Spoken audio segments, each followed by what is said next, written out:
Hello guys, for today's video, ayan, mahangin na. So, Rokia.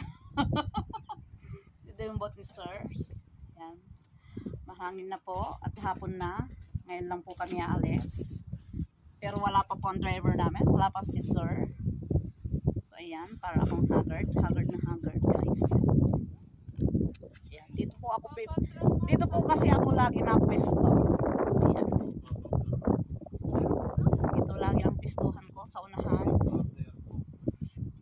Ayan. Ayan, bye bye guys. Medyo pahinga muna. Pagod. Naghawat kami ng mga bitbit namin. Ayan po. Ayan, ang aming bitbit. So, wala pa sila. Nag-aantay kami. Kami ang nauna.